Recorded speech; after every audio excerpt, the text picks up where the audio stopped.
היי בנים, אני יודעת שכרגיל בנות אומרות היי בנות, אבל היום זו תוכנית מיוחדת. בכללי אני אעשה אותה לפעמים הרבה. היום אני אצלם את זה פה באולפן הזה, ובפעם הבאה אני אעשה את זה באולפן שלי, שזה חלק שלי יותר נכון. אז דבר ראשון, הדבר הזה מדבר על איך להתחיל עם בנות, שדווקא אני יודעת את זה כי אני בת. אז דבר ראשון, בנים, אם אתם ממש כאילו רוצים להתחיל עם בת שאתם ממש אוהבים אותה, אז כאילו ממש דלוקים עליה, אז ואין לכם מה לעשות עם זה, הדברים שהיא תגיד לכם לא, משהו כזה. יש בנות שאומרות לא, ויש בנות שאומרות כן, או שהן רחמות עליך, או שהן דלוקות עליך, או שהן משעמם להם, או שהם רוצים שמישהו יקנה, או יש עוד מיליון דברים כאלה זלזול או נצלנות או כל מיני דברים כאלה. בקיצור, אז היום אני אלמד אתכם בנים איך להתחיל עם בנות. אז דבר ראשון, יש לי חבר, ודבר שני, אני יודעת שלא תרצו להתחיל איתי, אני יודעת, אבל זה סתם בשביל להגיד לכם. אז דבר שני, יאללה, נתחיל. נגיד בת אחת, אתה רואה אותה, אתה נדלק עליה בשנייה הראשונה שאתה רואה אותה. אז אתה אומר, מה לעשות? או שהיא ילדה בכיתה חדשה שלך, אתה אומר, מה לעשות, מה אני אעשה, מה אני אגיד לה עכשיו? אם היא תגיד לי, לא, אני מתבייש.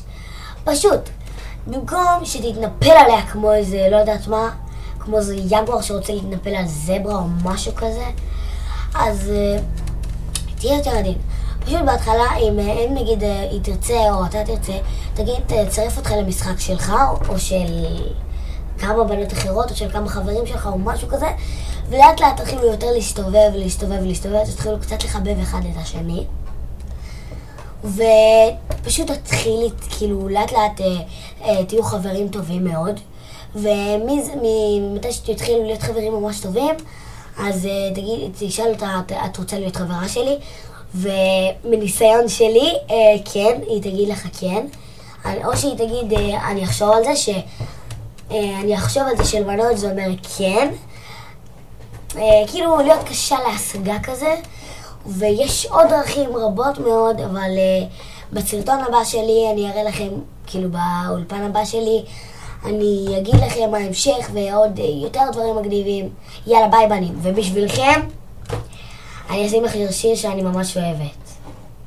יאללה, נתחיל. יאללה, נתחיל.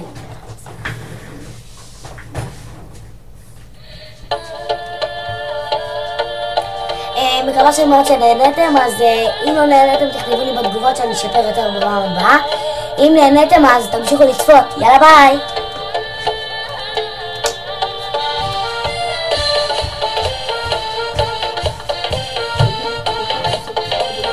ותלחצו לי סאבסקרייב ביוטיוב ולייק בפייסבוק.